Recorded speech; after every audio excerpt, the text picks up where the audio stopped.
Greetings, friends. I wanted to thank you for joining us today to pay tribute to Wallet Gun. Your support is truly appreciated. As Wallet Gun's longtime friend, it's an honor to deliver this eulogy. It's never easy to say goodbye, but it is important.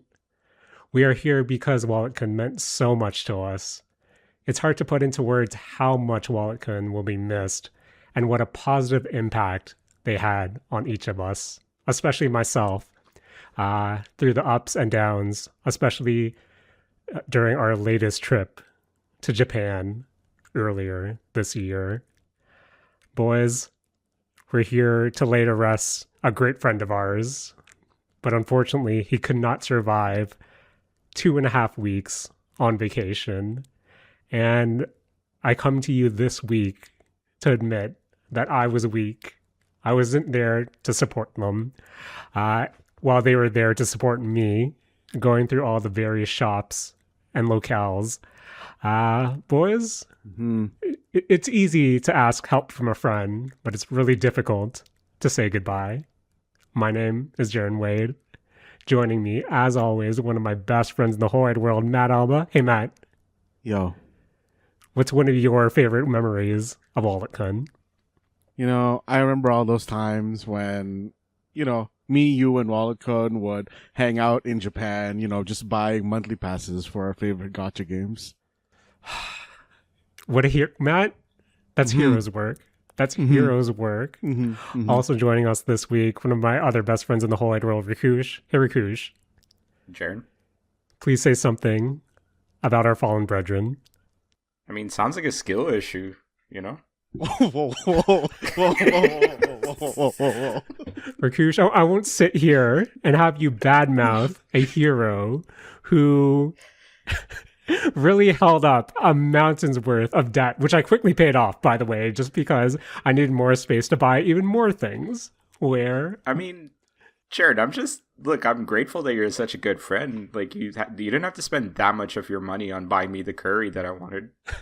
Rakush, so, a little peek behind the curtain. Rakush asked me to buy him some go-go curry, I believe, if I came across it. Rakush? You didn't come across it. Didn't come across it. But That's then, okay. On the taxi ride from our hotel, our third hotel that we stayed at, back to the bus station, I was taken in the sights. And then it never occurred to me to actually Google where Go-Go Curry was.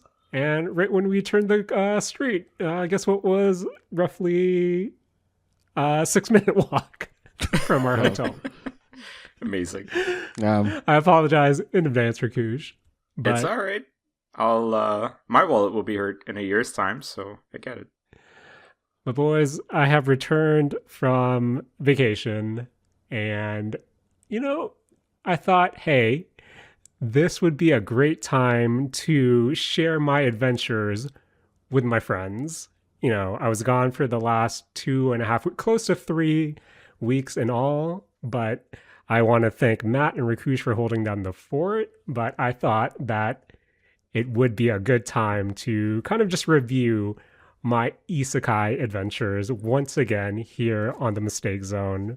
An audio diary of our many mistakes, and if it wasn't obvious, one of my biggest mistakes in this trip was having a credit card that didn't charge you foreign transaction fees, which really, really put me in a habit of saying, hey, you know what? Considering how the yen conversion to Canadian is right now and the fact that I'm not being dinged by the foreign transaction fees, might have went a bit off. But boys, even though I said that this was essentially a slideshow of sorts. Remember when we would have relatives come back in the day and show slideshows of their vacations?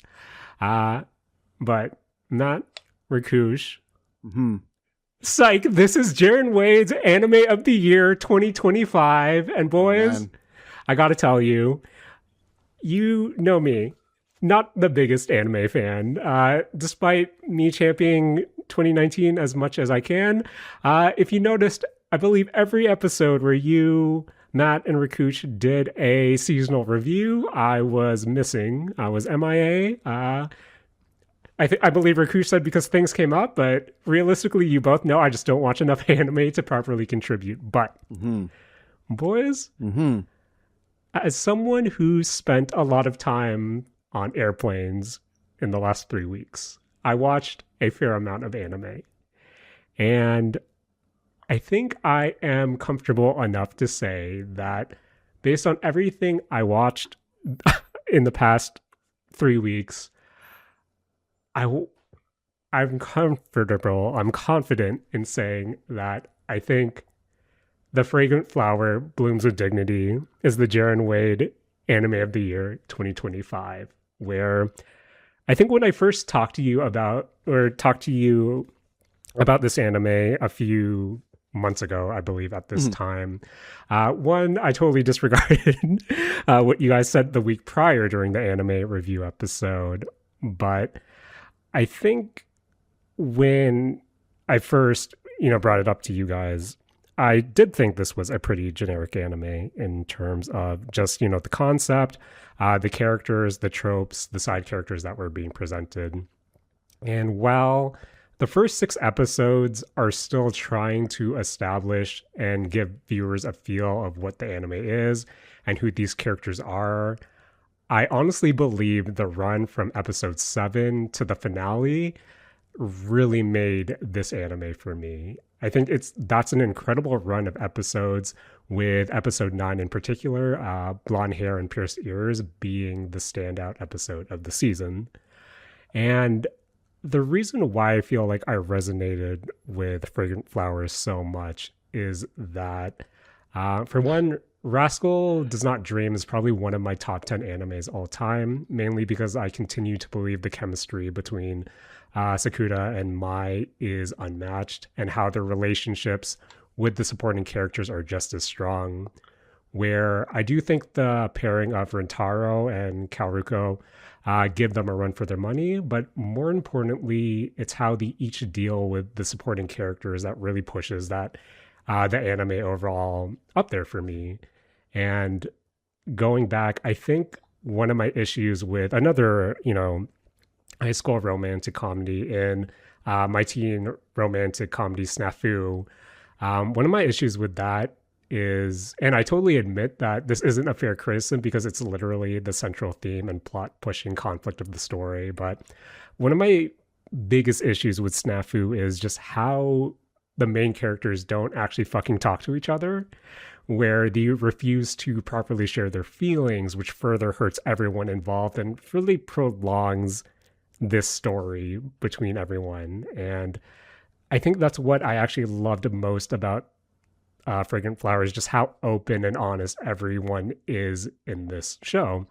While the first few episodes might be a bit slower and then fall on those usual anime team romance tropes, you need Rentaro being secretive. You need the backstory of Kaoruko and Subaru in order for episode 7 to hit like a truck, in order for episode 9 to hit like a truck. And once everyone is able to just talk to one another, to be open with one another, and ultimately show how much they trust one another, it goes from something that feels really generic in the start to something that I felt was more special. It's everything I want out of this genre. And the fact that, I'll admit it, Matt and Rakush, I cried multiple times on the airplane watching this anime. And I feel like it speaks to how much I liked it. The fact that on my way to Korea just the week prior, I caught up with all the episodes that were available. And then on the flight back, I legit rewatched the entire season again. Then on the flight to Japan, rewatched the entire season again. And then the flight back home, rewatched the entire season again. So I don't know I kind of explained what it was, but it just resonated so much with me, especially in the back half. And I feel like even though we have a solid confession by the end of it, there still feels like there's so much more story to tell. And I think that just goes to show how strong a world and these characters have been built. Where moving forward, whether it be more happy-go-lucky slice of life stuff or play more into the school rivalry and the trials that may create, I think the possibilities just make me excited to see where these characters go. So I think between Rascal, even Dress Up Darling, Fragrant Flower, I think Cloverworks as an animation studio has just become one of my favorites based on that romantic pedigree. But if they're going to produce any more romance anime in the future, that's definitely something I'm going to keep an eye out for. Where in between rewatching Fragrant Flower, I did also finish up Rock is a Lady's Modesty. I won't go too deep into it, but I remember, Rakush, when we talked about this earlier, you mentioned how you hoped that there was more of an end goal based on the first few episodes that you watched. And I was wondering, did you ever watch more of Rock is a Lady's Modesty? I did, actually. Let me just check how many episodes I got Okay. through, but I did end up dropping it at some point. Mm-hmm. I did definitely see the 4 leads sort of like get introduced, so I did get quite a bit into it, but yeah, I don't know. I didn't get the sense that there was a proper end goal except for just, hey, let's actually make let's make this band sort of thing. Yeah. I think by episode 3, that's where they kind of established what that goal is. You know, do you want to make a band? Do you want to play do you want to play an outdoor festival specifically? And I feel like, though that's a pretty generic premise when it comes to the girl band genre as a whole, let alone the band genre as a whole. But I think just seeing them progress throughout the season, even though it wasn't the most innovative when it comes to the girl band genre, I still thought it was a fun watch overall. And while it does dip its hand into these generic band tropes and anime tropes in general from the new band members that they introduced, I do think that Lily and Oto have the best chemistry throughout. And I do think it's just a satisfying watch if you're a fan of that girl band genre. Nothing, super innovative, but then again, if it was just an easy watch, something good for a plane. And finally, since I opened the Yuri floodgates, I also finished up There's No Freaking Way I'll Be Your Lover Unless. Boys, as someone looking for a quirky Yuri, hoo boy. Matt, have you ever been embarrassed watching something in public, or do you even watch stuff in public? Jared, I don't. I try to make sure that I hide my power level as much as I can when I'm in public. Like, if I'm wearing anime merch, it's the subtle kind of like anime merch, or, even video game merch. I try to, Jared, it's all about, what Goku taught us and hiding your power level. I feel like the better question is Matt ever even out in public? Well, that's a part of hiding your power level, right? You can't be spotted if you're not in a place to get spotted. You're like the perfect ninja. Mm-hmm, mm-hmm. Nobody can spot you on location because you're not on location. Mm-hmm. Amazing. But boys, this was way more explicit than I thought it would be, to the point where I only watched this close to my chest so I could ensure that no one behind me could see my screen, and I only watched it when both my plane neighbors were asleep.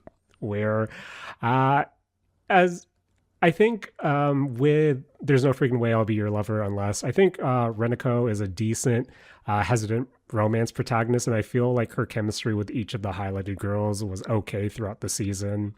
Overall, I think it's a fun watch for the most part, but I wouldn't say I was completely satisfied by the end of it. While a girl technically is chosen, I feel like with the way the anime is set up and how it was paced throughout the season as a whole, there's still a lot to be desired. And I feel like there are a lot more characters to learn about, not to mention one of the main friend characters isn't really explored at all. I do believe there's a movie that came out last month and 5 more episodes planned, which kind of explains how the anime itself ends. But Yeah, if just wanted to apologize to the Tita sitting beside me at one point if she ever glanced over, and I would like to apologize to her directly. But in terms of other things I watched on the plane, shout out to Gran Turismo, shout out to The Naked Gun.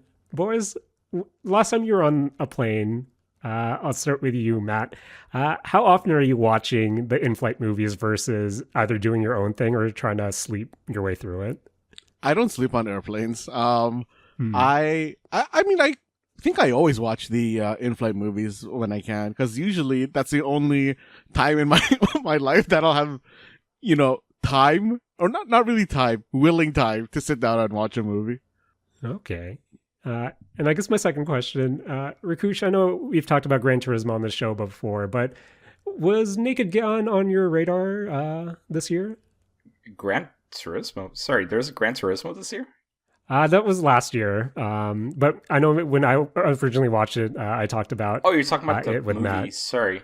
But You yeah. got to specify it's the movie. Sorry, Jared. I It's a video game just said I podcast. watched it on the plane, but speaking I'm waiting about for the movies I part watched where you on the start plane, talking about the Japan trip, to be honest with you. this is the precursor to the Japan trip, Rakush. What I did on the flight. But yeah, was The Naked Gun on your radar at all? I feel like this was a Rakush movie, but I wasn't too sure. Honestly, like it's one of those movies where like if it were on TV, I would watch it, but it's not one I would actively go out of my way to watch. Like, due respect to Liam Neeson and like whatever, but it wasn't something that really spoke to me. Fair. Okay. Actually, Rakush, when you boarded a plane, how are you with the in-flight movies? Is that something you try to clock, or are you doing your own thing? I mean, I'm trying not to puke. I get very nauseous Okay. on flights, Oh, so fair. yeah, a lot of different guess- things go through my mind on a flight. I guess this would have been a better question to Matt. Not when you participate in in-flight movies. Do you have a headset connected, or are you just subtitle reading at that point? Oh no, I have a headset connected. They give you headsets usually.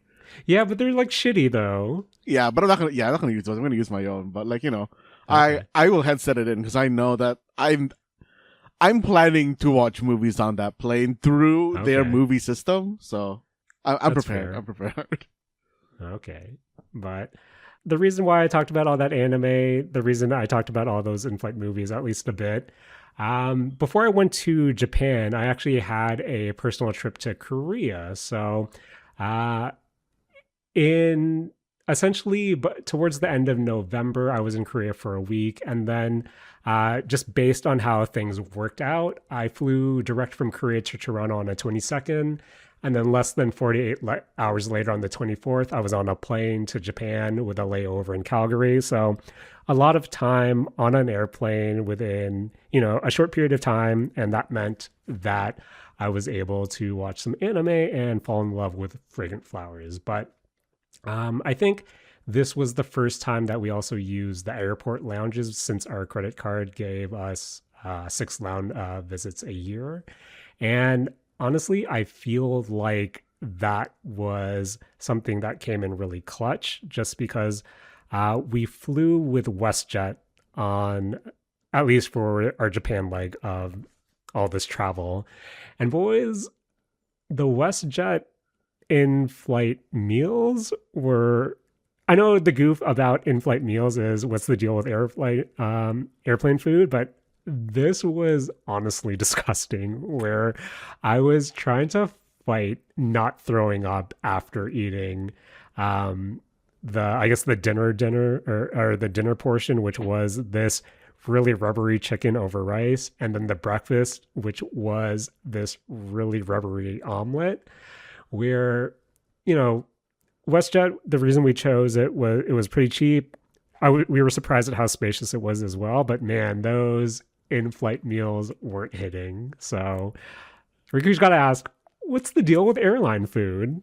I also couldn't answer that one because I'm too busy trying not to throw up on a flight and I don't eat the food. Okay. Oh, But man. before I kind of get into anything, Matt, as someone who has also had his fair share of traveling, how are you when it comes to packing? Because realistically, for me, I think I overpack. What's your kind of, how do you tackle packing for a long trip? I definitely overpack. I'm pretty sure that on the trip to Japan that I went with Rakush and friend of the show Kevin, there were things I just straight up did not take out of my luggage, Yes. except to like rearrange it so I could fit more luggage in there on the way home. But like I don't know, I think I prefer to overpack because I've never been in a situation where I had to lightly pack, if that makes sense. So like I'll always bring everything that I. Look, Jaren, I have to pay for this suitcase, and I'm gonna bring everything that I can in this suitcase. That's fair. Rakush, I know you have a trip coming up. How are you when it comes to packing? Yeah, to be honest with you, like, the main thing I just want to make sure I have enough of are socks and underwear. Mm-hmm. And then, like, the rest I'm okay with. Like, I'm probably going to buy some stuff when I'm traveling, especially if I'm traveling to, say, like, Japan. Definitely buying some clothes from there. So that will I'll kind of pack a little bit lighter. Obviously need some space for things I'm going to buy there. Because I'm going to be traveling to India in a couple of days. That one, I haven't decided yet, to be honest. Like, I'm still debating how many pants and stuff I need to actually pack up. But prefer light over heavy. Yeah. Where I think for both Japan and Korea this year, I definitely overpacked where, I'm talking about bringing not only a bomber jacket, but a pea coat, 2 hefty sweaters, 2 pairs of shoes. Even for Korea, I brought a pair of boots. Like, I did not need most of the things I brought. And considering the current exchange rates, I legit could have just bought new basic wear if I needed. And not to mention that the hotel we stayed at in Osaka also had laundry as well. Where I think what really got into my head about traveling to both Japan and Korea around this time was, although I looked up how the weather was, I was actually really surprised at how much of the weather held up.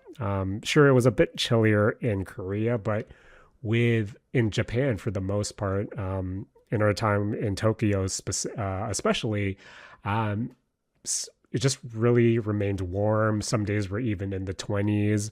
I think there were 2 days in Osaka where we were worried it would get a lot more colder, but it never really did. So I think my first travel advice for this episode is really know what weather situations you're going to get to, but really know and just not assume based on what the weather network might tell you for the next couple of weeks, just because that wasn't what was in overpacking. That meant that we couldn't bring much back, but realistically we did the buying of shame, because we went with essentially, our personal items, 1 carry-on and 2 checked luggages, had to buy an extra checked, had to pay the extra checked fee, had to buy another carry-on. But I'll get to that a little later.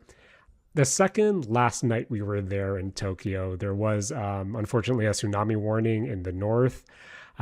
We did feel an earthquake in Tokyo. I know I was messaging you guys just to see if you saw anything on social media that was a buzz. It was wild since it did last over a minute, and I did feel pretty dizzy afterwards.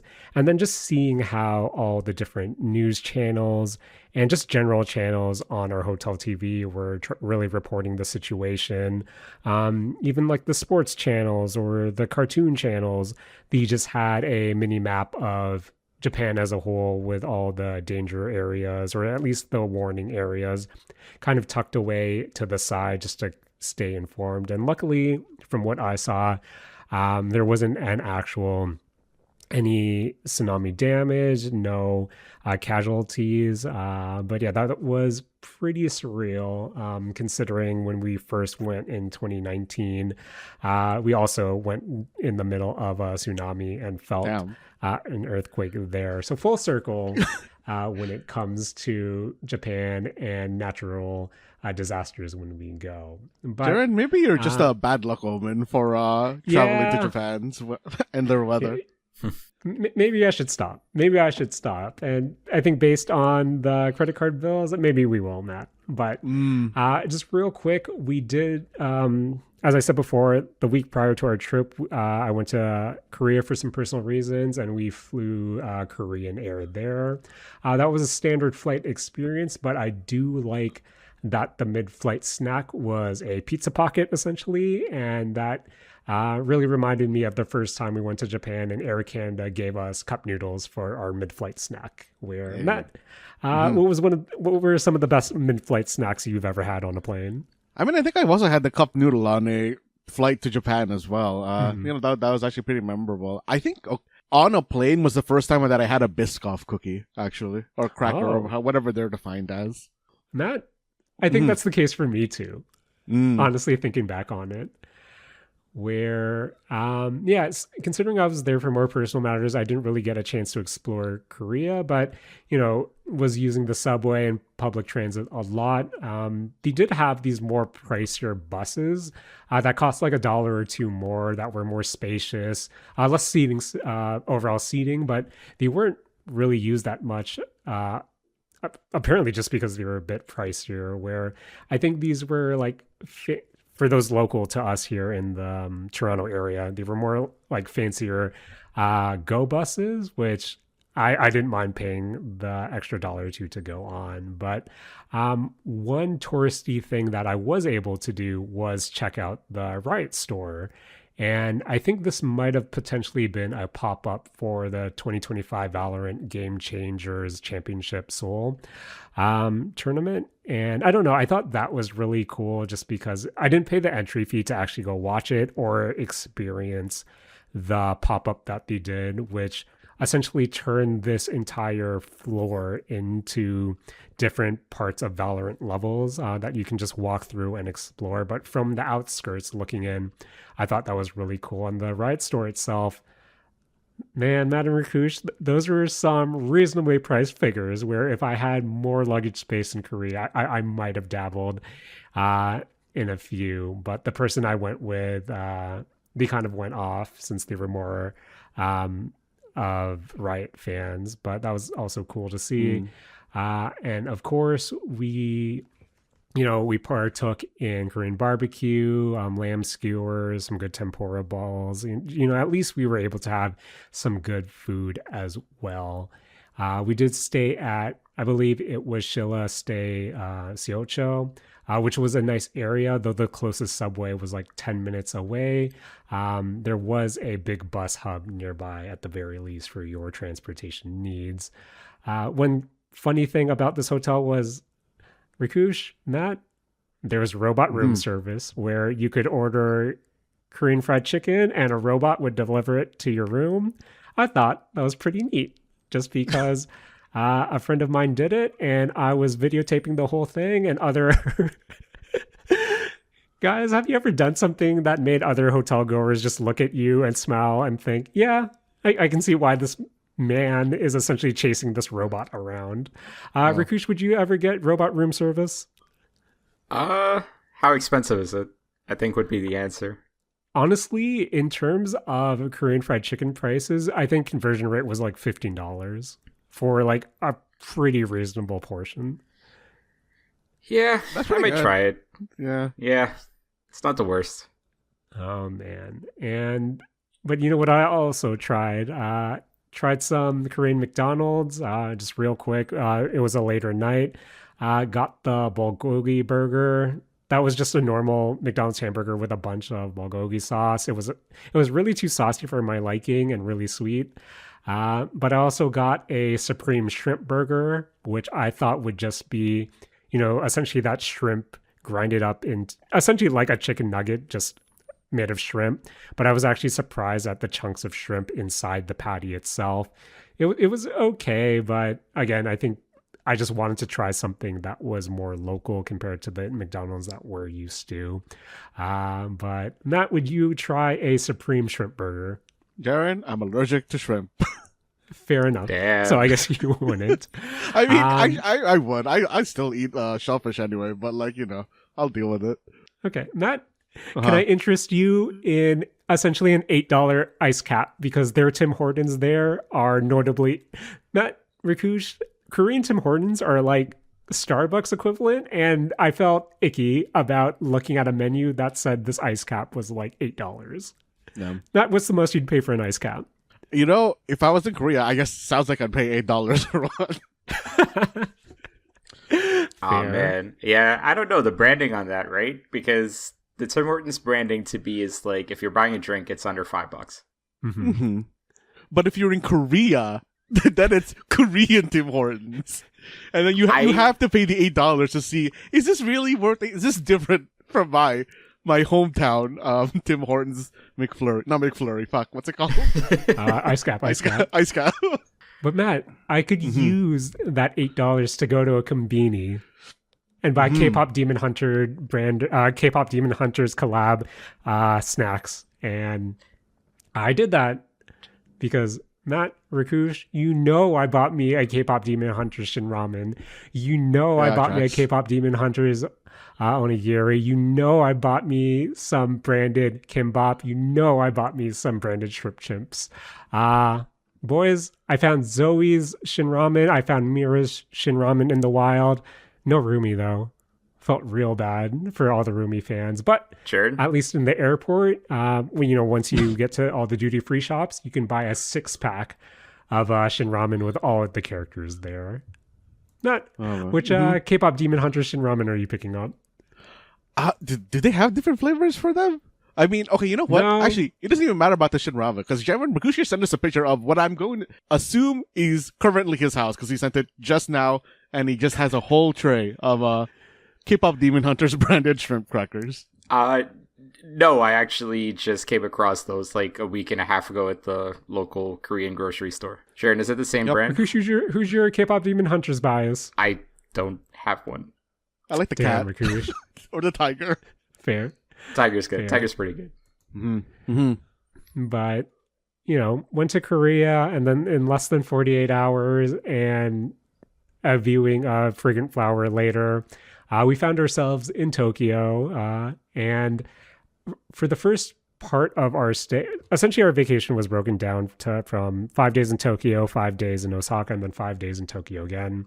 For our first stint in Tokyo, we did stay at the Royal Park Hotel, specifically the one next to the Tokyo City Air Terminal, or the TCAT. I think depending on when you stay, it might be a bit pricier, but we chose it because of convenience. Essentially, you can just book a limo bus from the Narita airport, and it basically takes you straight to your hotel. Even though we didn't stay there the second time we were in Tokyo, we just took a taxi to the TCAT prior to our flight back for convenience again.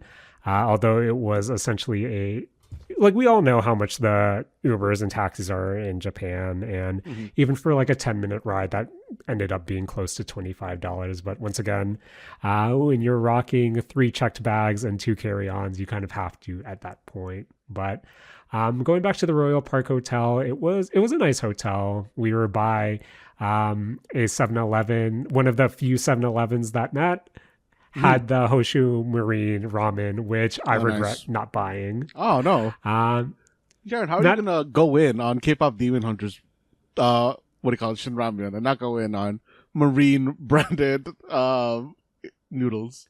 I tried, Matt, on our second stint, I tried to, just because the Family Mart near the other hotel we stayed at, they sold the Hatsune Miku energy drink, and I thought, damn, this would be a good photo op to send to Matt and Rakush of me eating Marine Hololive ramen and drinking a Hatsune Miku energy drink. But alas, you would think in Akihabara you would be able to find the Marine ramen.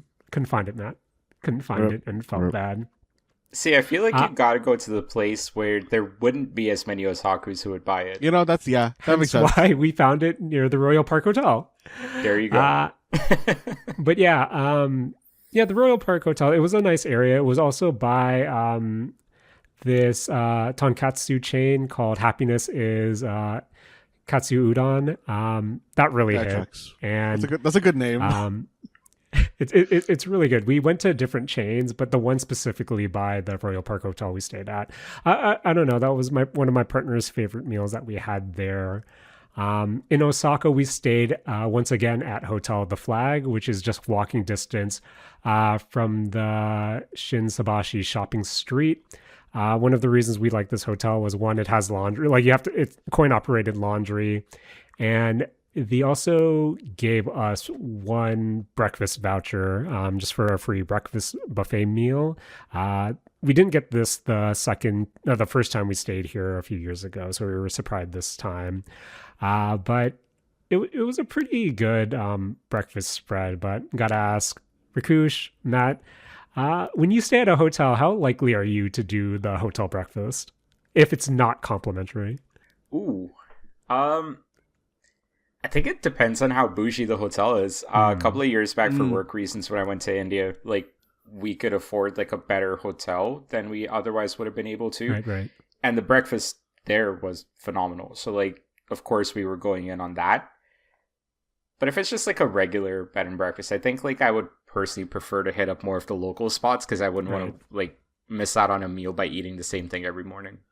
Yeah, I think I'm in the exact same train of thought as Rakush. Yeah, if it's free, you have to. But yeah, like you guys, there's something weird about being in a new place and not really exploring everything around and choosing just to eat. Not knocking on hotel food, but choosing just to stay there. But for our second stay in Tokyo, we did stay at the Noga Hotel in Akihabara. They also gave us a voucher for the restaurant on the bottom floor, which they specialized in pizza. We had this one hot sardine pizza and another, I think, whitefish pizza. They were pretty good overall, but I do wish that the underside was a bit more firm. Matt, Rakush, don't you guys hate when you have floppy pizza? You mean New York style pizza? Yeah, man, it's the worst. No, but like this, it wasn't cooked in a way that, based on how many toppings were on it, like it just didn't hold firm enough, where you had to, at least for the first couple bites, you had to fork and knife it, which didn't feel great, to be honest, because I like getting in there with pizza. I do have to admit, like, every time I watch, like, there's a bunch of YouTubers that do like shorts and stuff. I think Japan Eats being one of them. Every time they show the pizzas, I'm fairly underwhelmed by how they look. Like, I've never been like, I need to add this to a list for when I go back there. Oh, really? Whenever I see a Japanese pizza, I'm always like, oh, that has some weird shit on it. I really want to jam on that. I think it's because it has weird shit, and also what Jaren mentioned about just like the structural integrity sometimes. Like, it does not seem visually like it meshes. I see. That's fair. But no, I was pleasantly surprised by the pizza. I just wish it was a bit more firm. But boys, now that I opened the food floodgates, I have a list here of some of my favorite restaurants that we ate in. And because I'll be honest, since this was our third go around to Japan, especially Tokyo, especially Osaka, we did a lot less of the culture stuff, just because that was something we mainly did the first time around, especially the first time around and the second time as well. So this time it was more so kind of exploring just places to shop, places to eat, especially places to eat. And I think this was some of our standouts. The first being the Nihonbashi Kaisen Donburi, the Sujihan. They essentially offer 4 bowls of the same sashimi donburi with just a varying amount of sashimi and uni. We went around half an hour before opening and just waited over an hour in all before we were seated and got to eat. The place is cash only, plus it is walking distance from the Pokemon Center DX. I don't know, this was just a solid sashimi bowl. The uni was fresh. And another place a friend of ours recommended was the Tsukiji Unitora Nakadori. But when we were in Tsukiji, the line was already insane, so we didn't even try. But if you're in the market or have the chance to eat a sashimi donburi bowl, do recommend this place. In Osaka, in particular, we did go to Wagyu Iraten. Um, we For this place in particular, you had to either line up around 10 a.m. for a lunch ticket or around 4 p.m. for a dinner ticket. You don't have to stay in line if you're able to get a ticket. It has a QR code on it. And then you're just able to scan the QR code, see when your turn is up. And once it is, you just head over. We somehow managed to get a lunch ticket after walking around by 10:30, but we tried again the next day closer to opening, but it was already all claimed. So, your mileage may vary, but the quality of meats here was really good. So if you're looking to try a Wagyu meal set at a reasonable price, we do recommend. Matt, Rakush, I know you guys went a few years ago. Did you guys partake in any Wagyu meal sets or sashimi bowls? I mean, we had something that wasn't exactly Wagyu. It was like a different grade. I can't exactly remember what it was when we went. Rakush, do you remember like what it was actually called?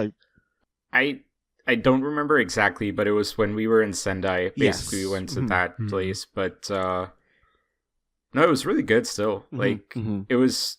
I think it was like a different name, but essentially like an equally high grade steak. Yeah. Right. I mean, yeah, because the first time I went to Japan, like I did have the Wagyu, and luckily for us, we didn't have to like wait for anything. If I recall correctly, our hostel was able to just make a reservation for us, and we just went. But that's nice. Yeah, and it was it was like pretty comparable, and I don't know, it's always good to jam on some high quality beef. It truly is. It truly is. Where I don't know, really enjoyed the time. Price was right. But yeah, I do recommend it. Hopefully you're able to get a ticket if you go early enough. But when we mentioned to our friend that we went to Happiness is Katsu Udon, he also recommended that we check out Tenkatsu Marushichi in Ginza, who are known for their massive Tenkatsu bowls. We ended up going for dinner and only waiting around an hour to get in again, but the line really picked up after we started standing in line. So depending on when you go, you might be there for a little longer. While the Tenkatsu was indeed bigger than some of the chains we were going to, I went with the premium meal set, which was a few dollars more, and while my partner got the regular meal set. I felt that with the regular one, it was a bit too dry compared to how juicy the premium was. So if you do end up going, I do recommend that you get the premium meal set.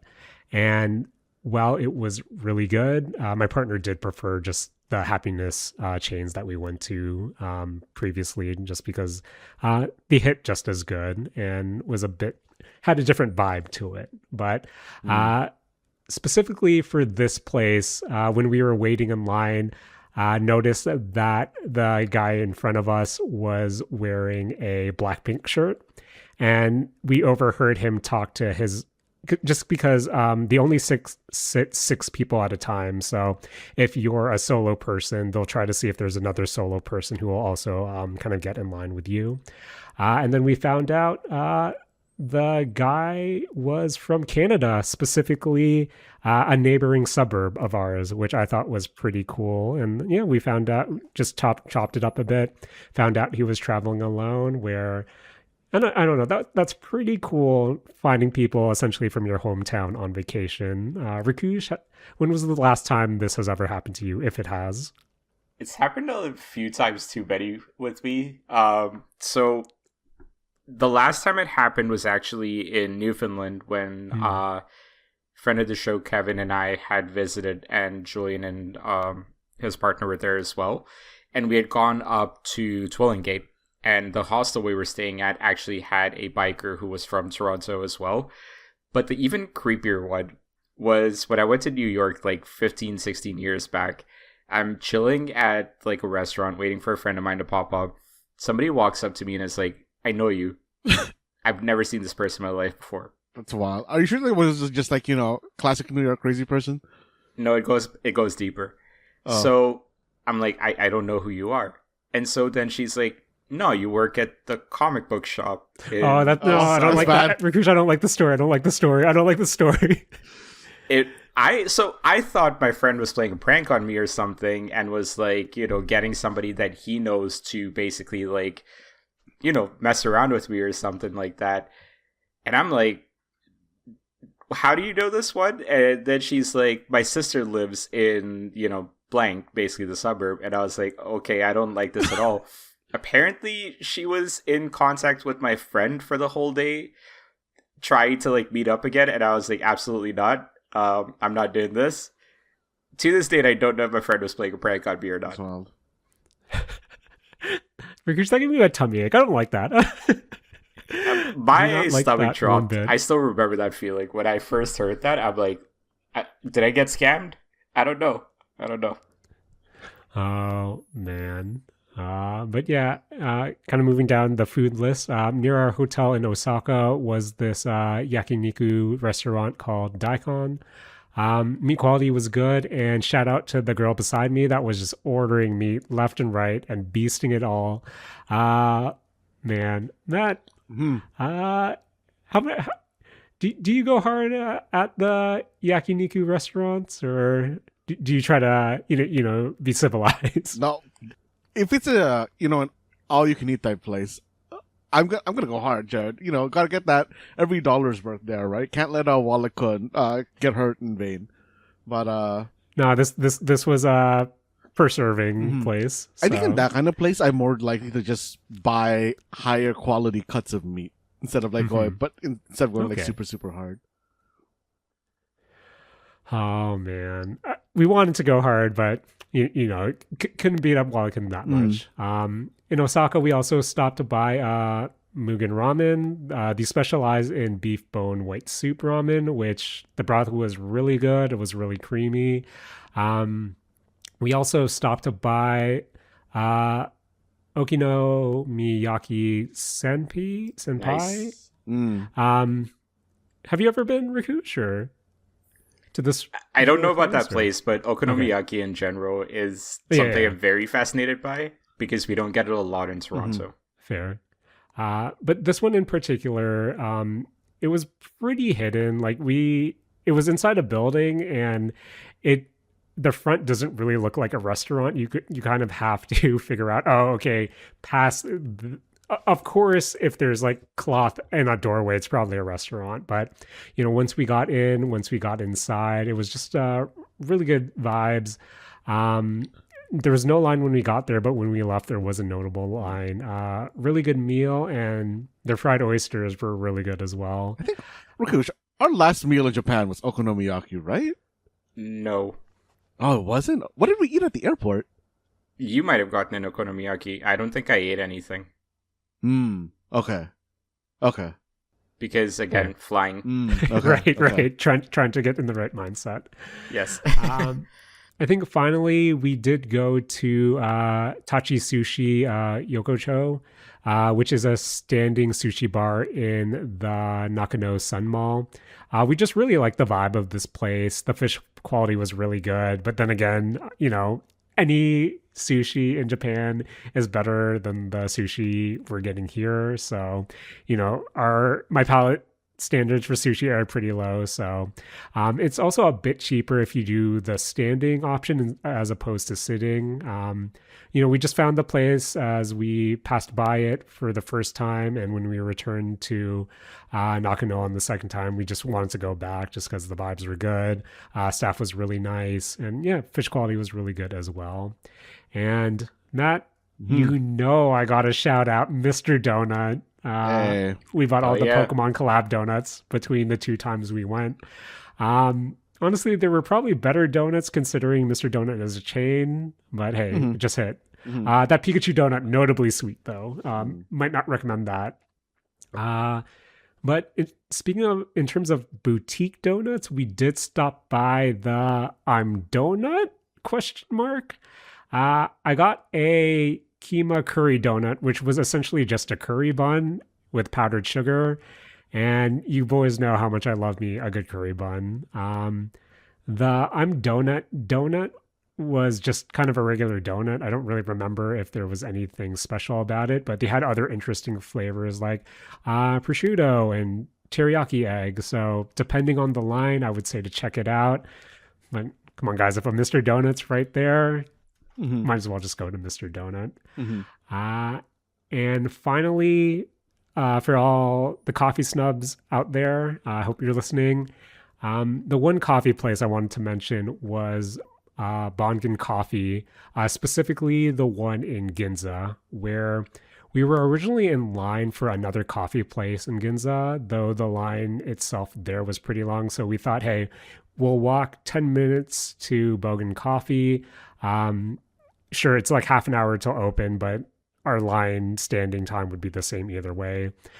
So we walked there half an hour before it opened and maybe another 10 or so minutes before we were able to order. Friends, honestly, we tried the matcha plus espresso shot, and this was incredible, where this was literally one of, if not the best thing I drank during the trip. I feel like whenever you do an espresso mixture, you need the right ratio, and I'll admit it, I'm going to dream about this cup for a long time, where we did go to another Bongen coffee place closer to the Royal Park Hotel that we stayed at. And then, man, it just did not hit the same as the one in Ginza, where, Matt, Rakush, have you ever run it back with a different, franchise or a different chain, and it just didn't hit the same and you got sad afterwards? Yeah. Yeah. Okay, better. Man. Sorry. Different question. Have you ever done that with a McDonald's or like a fast food joint where you actually have a preference? Because that's actually a lot of times where it happens with me, where I'm like, I don't like that McDonald's, but this McDonald's. Oh yeah, this one hits. Yeah, no, definitely. Yeah. Boys, is it just me? Like, maybe I'm not the type to go clubbing or be late out night, but I don't think any downtown Toronto like McDonald's hits for me compared to ones in the suburbs. I know, Rakush, you were more downtown than us. How do you find the McDonald's, or at least the fast food joints around you right now, compared to where you used to live? So the McDonald's I work near is basically a crack house, so not that great.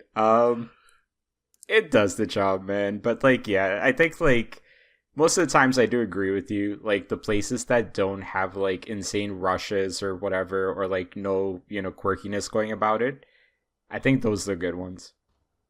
Fair. Fair. But with food time, we also went to the matcha again in Harajuku, and that's always a good time. But boys, you didn't come here to hear about food, even though I just bored you about food for the past 20 minutes or so. Oh, I was here for the food. I absolutely was. I was taking notes. In terms of another Jaren travel tip, I want to say, if you're preparing for a trip, to look up what collab pop-ups are happening and seeing if you need to enter a lottery to get in, or if you just need to get any advance tickets for, to be able to check it out. Because the amount of times we were walking around and we would see a cool ad for a pop-up, go and find out that entry tickets were either sold out for the day or we missed the lottery by a few weeks, was notable.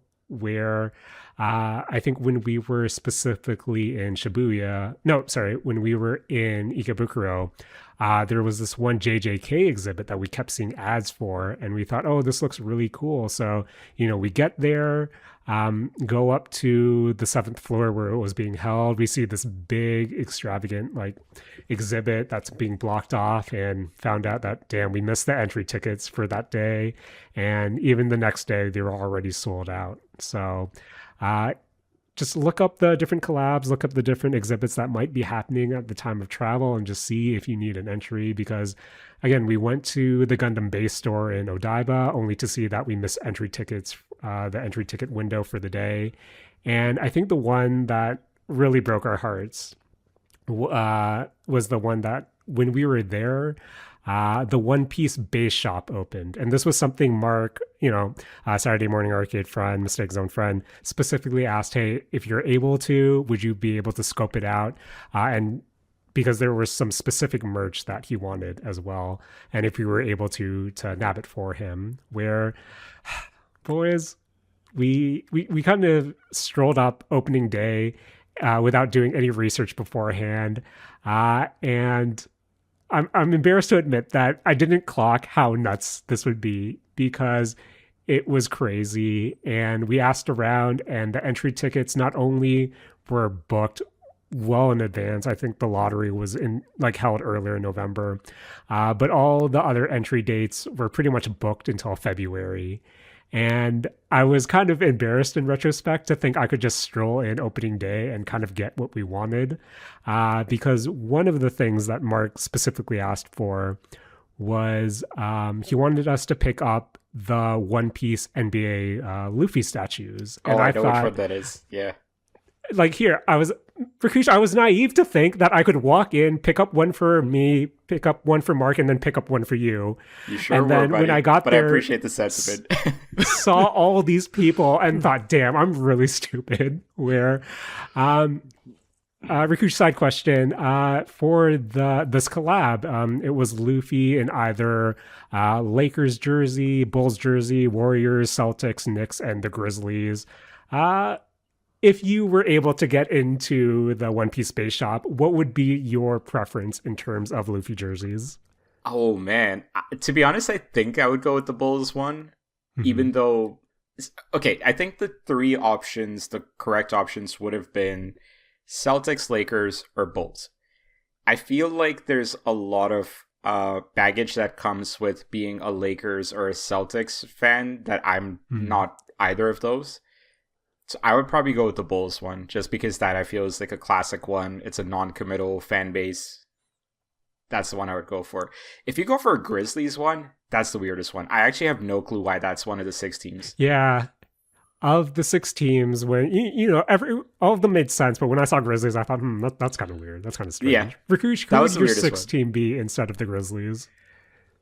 Sorry, so it was Lakers, Bulls, Warriors, Celtics, Warriors, Knicks, and then the Grizzlies. I think I would have maybe gone... Honestly, as much as I hate the team, I probably would have gone with the Sixers. Oh, makes sense. I'm just trying to think why these teams specifically, of course, Bulls, Lakers, Warriors, Celtics, Knicks, and then of course with Slam Dunk. Color Dunk. Schemes? Yeah, it was the actual jerseys. I think these were official No. I mean, did it get picked just because of the color scheme? Oh, it might be color schemes, but I don't. The Grizzlies jerseys is darker blue, so yeah, I don't know. It's just a weird one. Yeah, it's kind of weird, but for the pop-ups that we were able to attend because they were open to the public, they were really neat that we went to, albeit they were on a more smaller scale.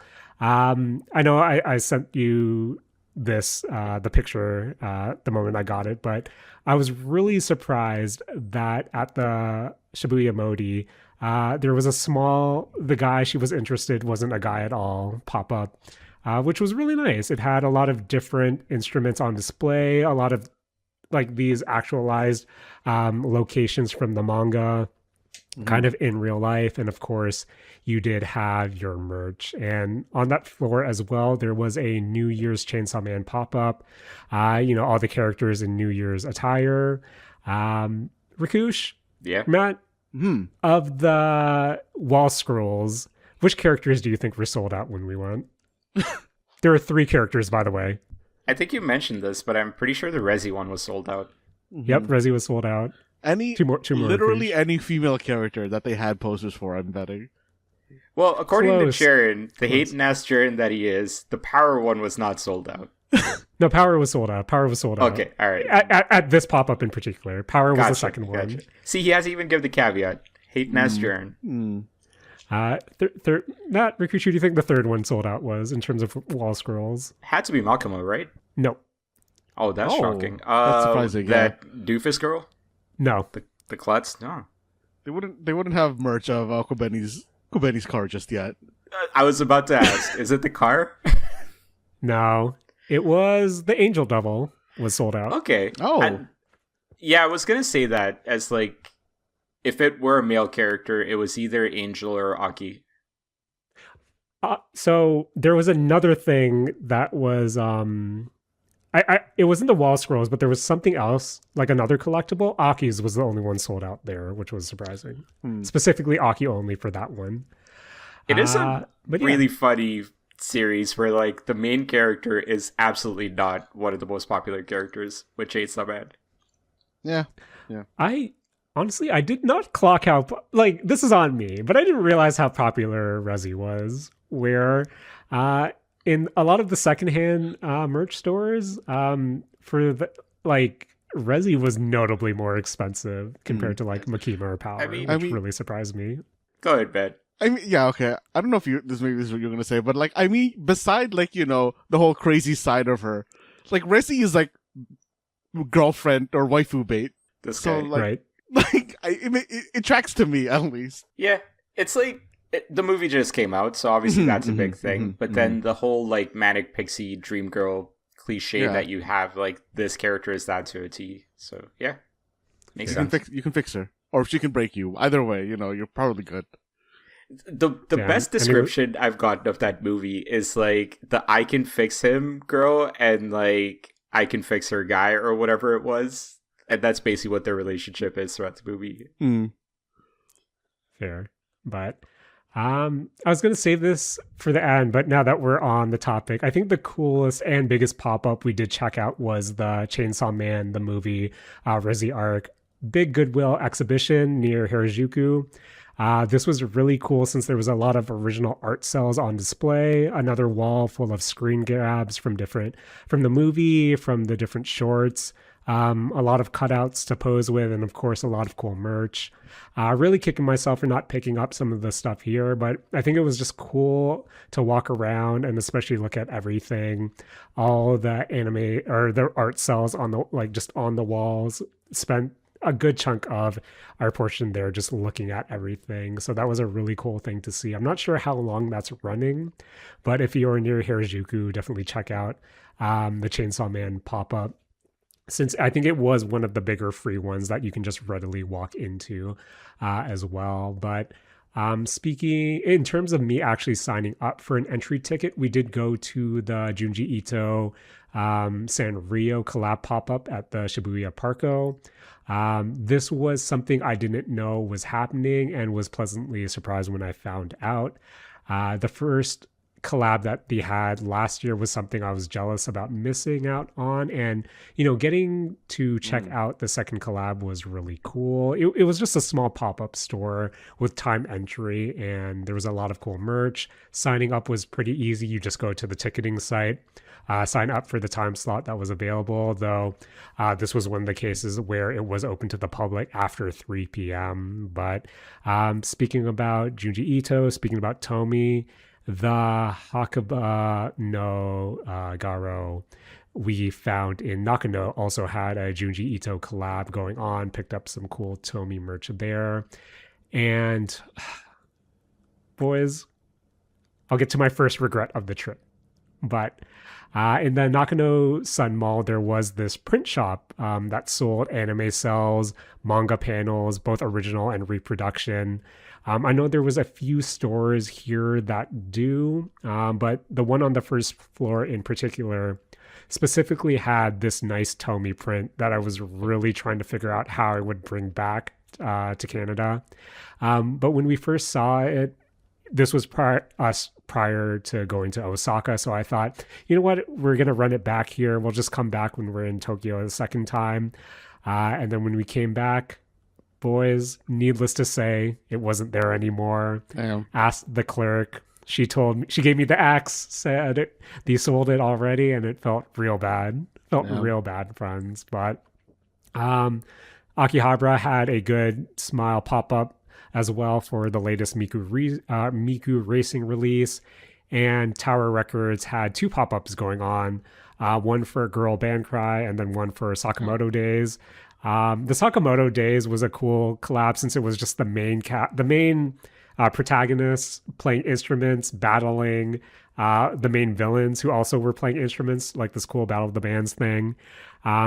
Really wish the smaller acrylics weren't sold out, though, since I thought, Sakamoto playing a guitar looks really sweet, you guys. But they only had the big acrylics left, and it was just a bit too pricey at that point. But yeah, if you're going, check out the pop-ups that are going on. See if you need an entry ticket to get into, and hopefully you'll be able to sign up and see it through. Where, as I did mention, we did a lot more cultural tour stuff the first time we went to Japan. So we didn't really do that much for this time around. We did check out the Gotokuji temple, known for all the Maneki Niko that line up all the shrines.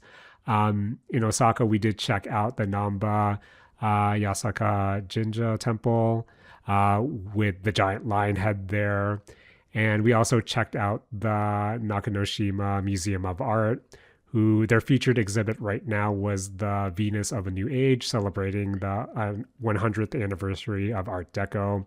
It was a really nice exhibit, and while not part of the exhibit itself, the museum also houses this giant robot statue, which was really cool to see. And we did spend a afternoon at Ono Park, just vibing, taking in the scenery, people watching. It was just nice to sit there for a while and soak up everything. Plus, there are 2 special Pokemon manhole covers that you can try to find in the area as well. Boys, had to say though about Ueno Park, especially the public washrooms. When we went to the public washrooms, we noticed that they had windows, and the windows were drawn in a way where you can, if you looked inside, you can definitely see people using the urinals. Rakush, are you going to use one of these urinals if you knew people would be looking at you? No. Look at this bougie pisser. Bougie crap. Boys, it was wild. I was like, why is this window placed here? It was kind of wild, but finally, we did take the Eureka Mome line to Odaiba.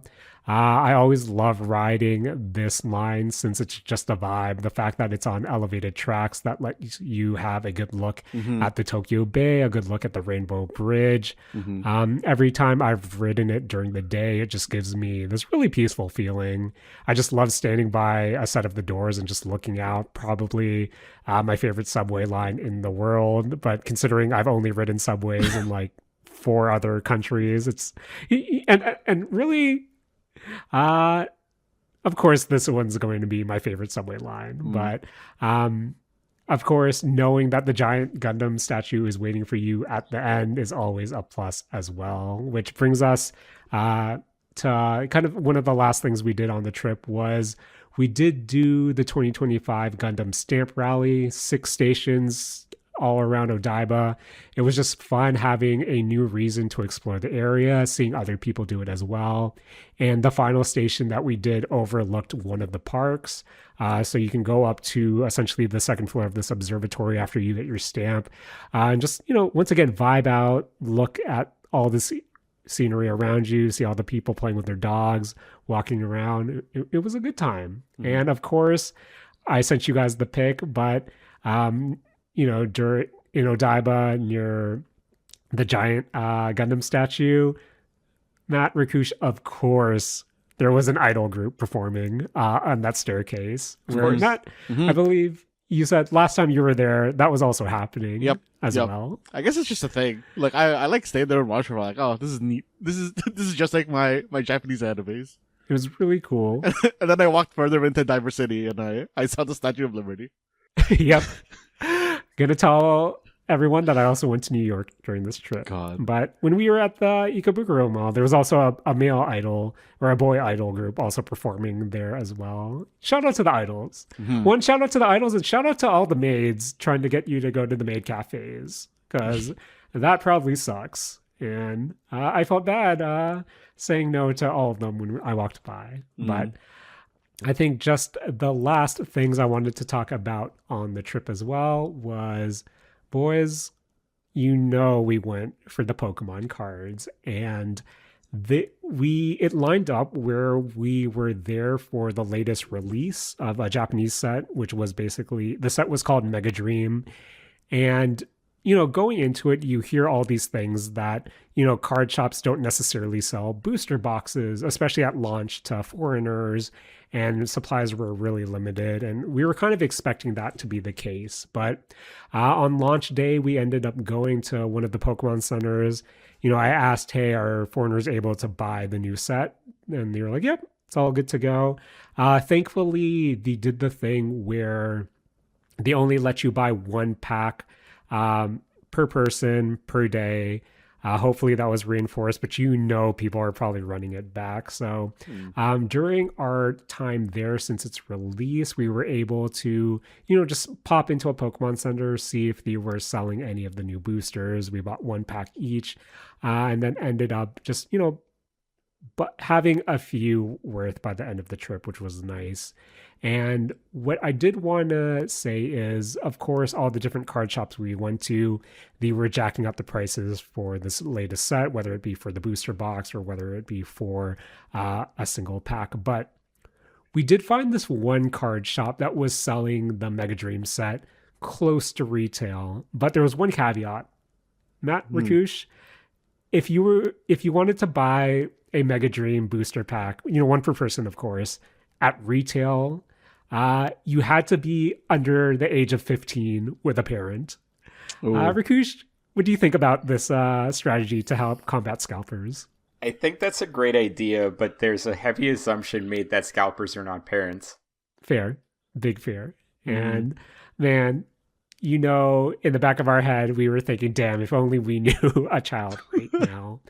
Where to kind of give an idea of how off we went on Pokemon cards, my partner also did buy a handbag here. That handbag came in a box, and needless to say, we packed that box full of Pokemon cards to the point where it was flagged on the way back into Canada. So security stopped us and said, hey, the x-ray isn't picking up what's inside this box. We need to take a look inside. They open it up, full of Pokemon cards, and the first thing the clerk says to us is, damn, are you guys resellers? Felt bad, man. We're not resellers. Gonna rip all those. But I did mention Tower Records before. Rakush, have you ever ventured into Tower Records, the one in Shibuya in particular? I love that place. It's really cool, isn't it? Man, we could spend an entire days there, but we did spend a good few hours specifically on the vinyl floor. We were bummed because we were going, when we arrived in Tokyo, that would be during Record Store Day, so we wouldn't be able to go there proper, but we were still surprised at how much Record Store Day exclusive drops that they still had.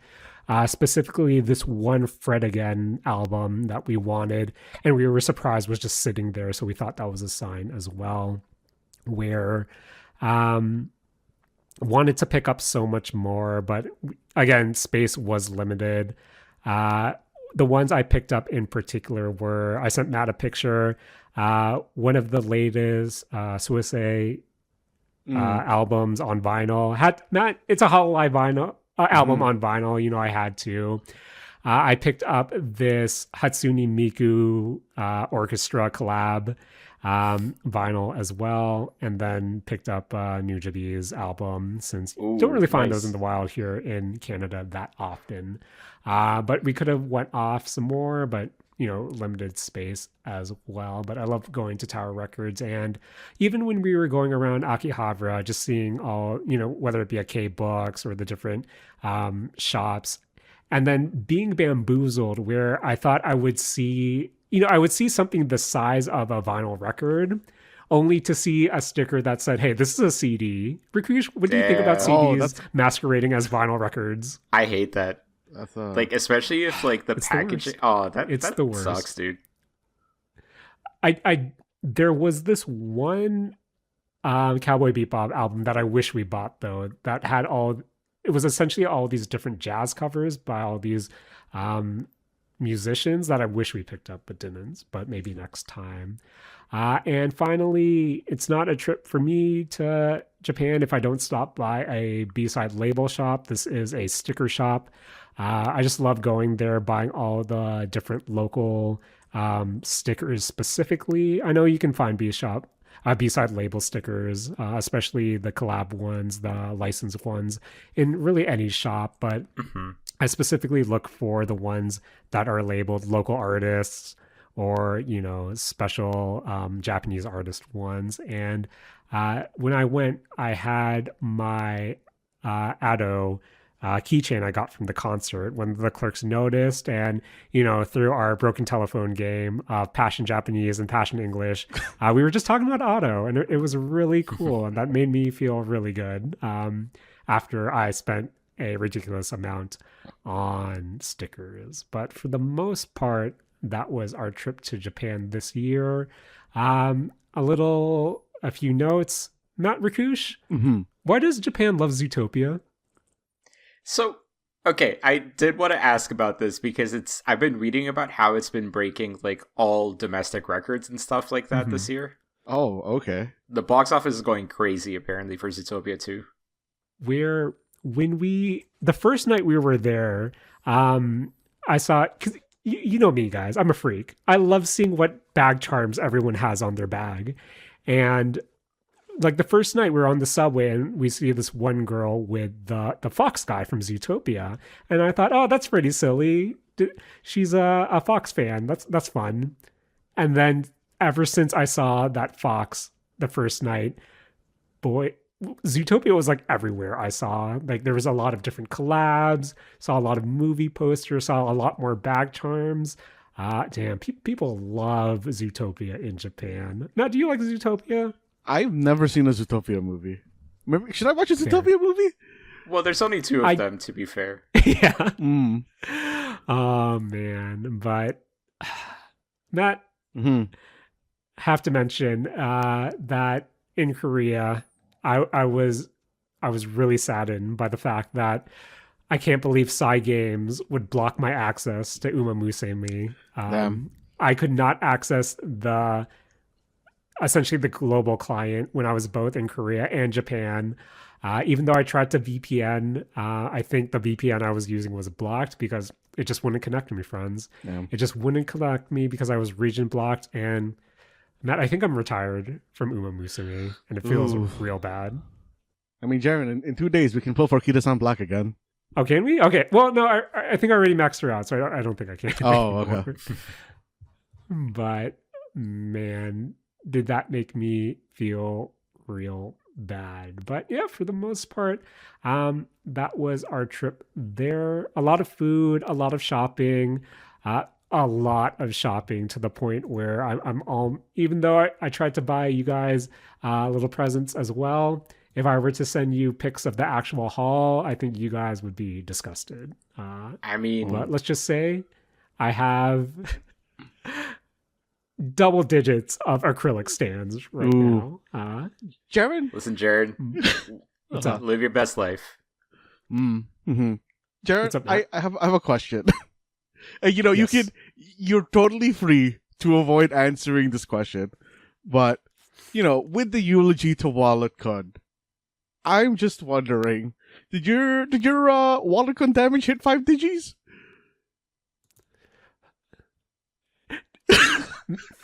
Not Rakush. Is it time for this week's Don't Match Me? Realistically, do you want me to include the watch I bought or not? Ooh. No. Okay. Then it did not hit 5 digits. Ooh. Oh, man.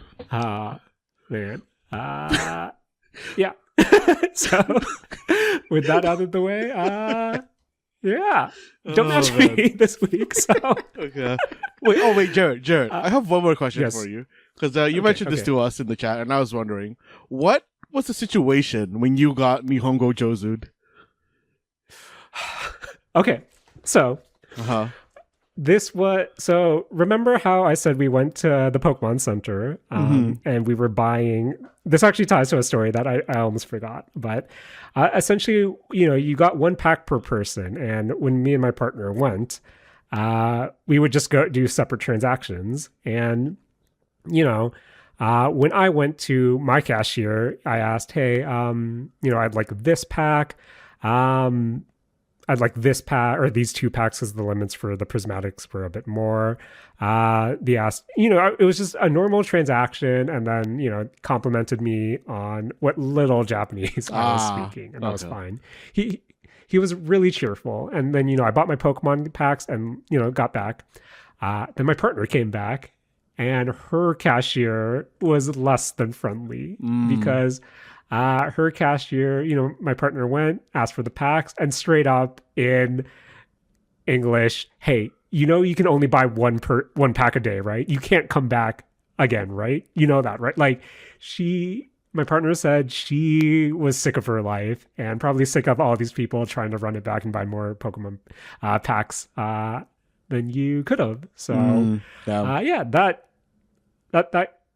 I had a really good, pleasant experience. My partner did not in that regard. But boys, Daijobu did so much heavy lifting during that trip. So thanks, Daijobu. Thanks, Duolingo. No, actually, I'm not thinking Duolingo. I moved from that. But yeah. lot of notes. I've for 10 months from now. But I will give you the proper food list. Not only me, but even the spots that a friend of mine also recommended that we didn't get to, Rakush, if that is on your radar as well. For sure, yeah. I did also just want to ask you before we move into Don't Match Me, but how much of the fish market have you guys ever visited or like wanted to visit? Because I did actually watch a cool documentary on Prime Video about Tsujiki, and yeah, it seems like something like if you're into seafood, a place you might want to go check out. So from what I understand, the Tsukiji market it is now isn't the actual fish market, like, where you would go in to actually buy fish. I think that's like, from what I understand, if you want to actually buy fish from vendors, that's a couple of minutes. That's a fair walk from that, what is known as, the Tsukiji market right now with all the different, let's say hot food vendors, essentially. Sure. The first time we ever went to Japan, we actually stayed at the Tokyo Stay in Tsukiji market. So it was right there for us. Every morning we would wake up and just oversee the entire market as well. But, the second time, and especially the third time, this time around, it's notably busier. Like, it's even to the point where we're getting on our TikTok algos that they're even trying to limit how many people can actually be in there at any given time, which is hard just because this is like this market area, this is in between all these different buildings, but it's just really overcrowded. Even some of the places that we remember, like the strawberry mochi place or the egg place on the stick or whatever, from what we remembered, even the prices have gone up just a bit since 2019, since like 2022, 2023, since we were last there. So it's, well, I still think that you can get some good stuff there, but it's just really busy. Shout out to Justin Bieber, who was also there kind of at the time, and that was on our TikTok algos of him just trolling around Tsukiji Market as well. And as I said before, there's a really good Unable place, according to my friend there. But if you run it back there, Rakush, it's probably just going to be extremely busy, even if you go there towards like morning opening. So the reason I'm asking is less for me because like I don't eat seafood or like I honestly can't do the smell, right? But it's the folks that I'm going with, they're big foodies, so of course like that would be a place that they would consider. So I was just kind of curious about that. But I'll be honest with you, Jared, the next time I go, I'm probably gonna try to be as centralized close to Shimokitsuzawa as possible because that half day that I walked around that neighborhood is phenomenal. and I really want to explore more of that area. Oh yeah, man. Oh yeah. But yeah, maybe in the actual show post itself, I'll put all the different food places, some pictures we went to. If you want to check it out, there's probably some tourist traps there, probably some TikTok stuff, but Yeah. at least when we ate there, it was pretty good for us overall. But again, I was gone for 3 weeks. That was a Beefy Boy vacation. This was a Beefy Boy episode. But boys, you know we can't end it off without a Don't Match Me challenge, where every week one of us will bring you 5 questions, and all you have to do is, of course, not match the answers we come up with. If you want to play on normal mode, all you have to do is just don't match me. But if you want a little more challenge, don't match Matt and Rakush as well. Where, friends, I just went on vacation, so gotta hit you up with the Don't Match Me, Jaren's Isekai Adventure Part 3 challenge. Oh, yeah. So I guess these questions will be roughly based on some of the things I did loosely on my trip to Japan and maybe even Korea. If there is a question you might not know, feel free to pause us, look it up, and hopefully whatever you find doesn't match the answer as well.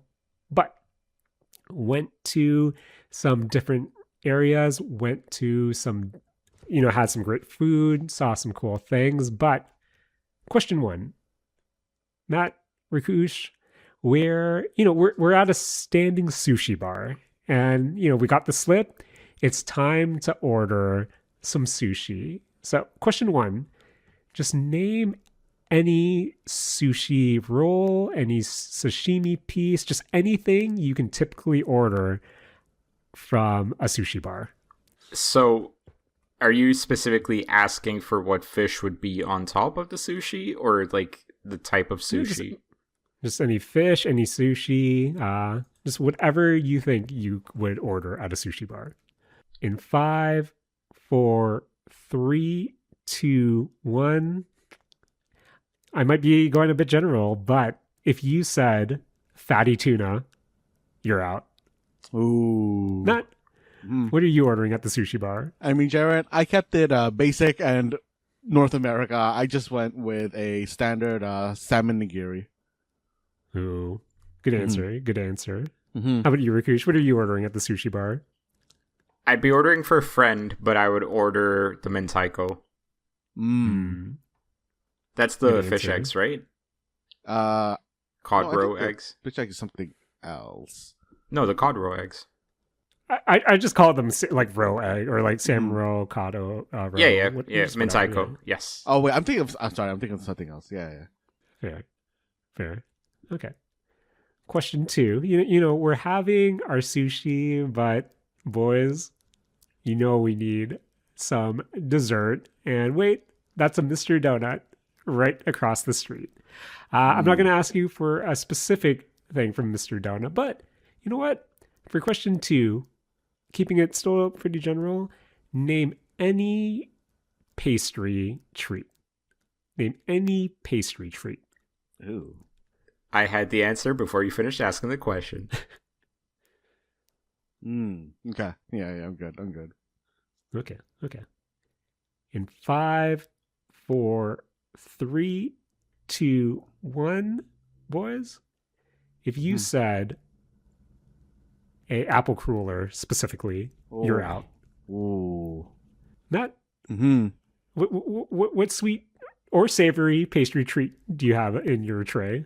I mean, I was just thinking of I was thinking specifically of a what's it called? Not a hot pocket toaster strudel. What's the name of the brand for toaster strudels? With the they're basically just filled with sugar and cream. What are they called? Isn't it just toaster strudels? Oh, is it just called toaster strudel? I thought they had a specific name. I've always just called them toaster strudels. Yeah. Okay. If you said that, you're out as well. If you're playing Rakush. Which pastry you got? I just went with the good old fashioned eclair. Oh, good answer. Oh man. Okay. So, we had our fill, we had our sushi, we had our our sweet pastry. But now, boys, it's time to shop. And of course, we're going we're trolling around Akihabara, and we're going into all the different stores. So name a type of merchandise you can buy from your favorite anime. So name any anime merchandise that you can find, I guess, in the shop. So again, a bit broad here, but let's see what comes to mind when I say name any anime merchandise. In 5, 4, 3, 2, 1. If you said the acrylic stand, you're out. Ooh. Matt, which merch you got in your basket? I mean, I went with the good old-fashioned Weeby wall scroll. Good answer. Good answer. Good. Rakush? I still have the Smash Bros. Wall scroll. I went with a random one, but I went with the Harrison, like one of those fans. Oh. Also a good answer. That's actually a good answer. Yeah, that's a really good answer. I have no idea why that's the first thing that came to my mind, but there it is. Wow. Okay. Well, boys, now that we're done buying our own merch, we gotta buy souvenirs for the friends and family back home. And what better souvenir than to pick up some unique Kit Kat flavors? So question 4. Ooh. Name a Kit Kat flavor other than your basic milk chocolate. So just name any unique Kit Kat flavor. In 5, 4, 3, 2, 1. If you said orange Kit Kat, you're out. Ooh. That was Matt? close, actually. Ooh. Ooh. All right. Matt, which Kit Kat are you buying for the friends and family back home? I'm going with my favorite Kit Kat flavor, which is the Nagano exclusive apple Kit Kat. Ooh. That's a good one. That's a good one. Rakush? I'm going to go with one that has been on my radar recently, but I don't think I'll be able to get it. It's the Mount Fuji blueberry cheesecake flavor. Ooh. Damn. That would be pretty good. It looks phenomenal. Man, boys, like when we were buying, our obligatory Kit Kats, there's really a difference between, the basic ones that you can buy, like, your matcha, your strawberry, your raspberry, your orange, and the premium Kit Kats, the sake flavored ones, or the ones that come in boxes. Yes. Damn. The price jump is insane, and even the quantity you get is pretty insane. But the boxes look so nice, Jared. They look so nice. The boxes do look nice. The boxes really do look nice. But question 5. This might be a bit more open-ended, or this might be a bit, more difficult. But, we're still in the souvenir shop. We're picking up Kit Kats, but we're also looking at a matcha wall with all the different matcha, not only powders, but also treats. So, question 5. Name something matcha flavored that you can buy as a souvenir. Name anything matcha flavored that you can buy as a souvenir. So name any matcha flavored souvenir that you can essentially buy in 5, 4, 3, 2, 1. Matt, I got to push by the Pokemon banana things. I got to push through the VTuber alcohol. Got to push through the VTuber cookies. And I'm picking up the matcha red bean mochi. Oh. As my answer. Which I also bought for my mom. Nice. Matt, which matcha flavored treat or souvenir are you picking up for your loved ones? I mean, I think for me, the safe one is always those matcha sugar cookie, but with a matcha cream in the middle. Yeah. And this is specifically because I remembered that that Asses makes a matcha version of their cookie like this. Okay. I might have a box of something similar downstairs. I might have to take a pic of. Yeah, I But think Rakush? I know what you're talking about. I just went with Pocky. Classic. Classic. Yeah. Classic. It might make me a cheapskate man. gifter, but yeah. Now you get the premium matcha Pocky. Yeah, That's sure. true. I'll That's just true. use a Sharpie and write premium on the box. Sure. Mm-hmm. Man, there are a lot of different matcha flavored treats, you know, from the mochi that we said, the cookies. There was a matcha cheesecake that we were about to pick up, Mm-hmm. but the clerk pointed directly at the expiration date, and it was like, damn, this expires like the day we're leaving. Like, Yeah, it sucks. I don't know. Some of the turnaround time for those souvenirs is really rough, like really rough, to the point where, damn, this is a lot of waste too. Yeah, I mean, like, I But- guess those are mostly for just, you know, the Japanese people that are traveling, not internationally. Yeah. What's the word for in country? Domestically. Domestically, that's Yeah. it. Thank you. Yeah. Guys, ego is Right. hard. It is. It is. But you know what isn't hard? Coming back to the mistake zone to hang with my friends. As I said, I think it was last week. I forget. I don't know. Time's weird. But listening to the episodes you guys recorded while on the bullet train, damn, those were some good pseudo anime memories, friends. But that was my time overseas, and hopefully you were able to find some sort of entertainment in that. But as always, I want to thank my best friend in the whole world, Matt Alba, for joining me this week, editing the podcast, and, you know, just holding it down and recording something to be the soundtrack of my bullet train ride. So thanks, Matt. Yo, no problem, Jaren. As always, I want to thank you for hosting this episode and bringing me back this N64 like fidget toy, which, Jaren, I was actually looking at this online, and I was deeply considering spending, including shipping, like 55 Canadian dollars to buy this. That worked out, Matt. That worked out. Mm-hmm. That worked out. Mm-hmm. Also want to thank one of my other best friends with Horrid World, Rakush, for joining me this week, also providing me a good soundtrack to Riding the Bullet Train, and not minding that I totally missed out on the Go-Go Curry that was a few feet away from our hotel. So thanks, Rakush. It's very daijoubu, Jaren. It's very daijoubu. Boys, I want to thank everyone that was nice to me in Japan. Want to deeply apologize to all the baristas I tried to speak Japanese to, and they just looked at me blankly and then started talking to me in English right after. Want to thank, guys, I got bamboozled again, where I downloaded a bunch of anime onto Crunchyroll just to watch on the plane, only to realize that I never logged in to re-authenticate the downloads. So by the end of the trip, I just had a bunch of expired downloaded anime. And that's partly the reason why I rewatched Fragrant Flower once again. So shout out to Rentaro and Karuko and all their friends for being my anime of 2025. But boys, I opened the floodgates. I think in the upcoming weeks, we are doing our year-end wrap-up episode. So this is essentially how we're going to treat our, you know, the holidays are coming up. We sometimes have a hiatus during this time as well.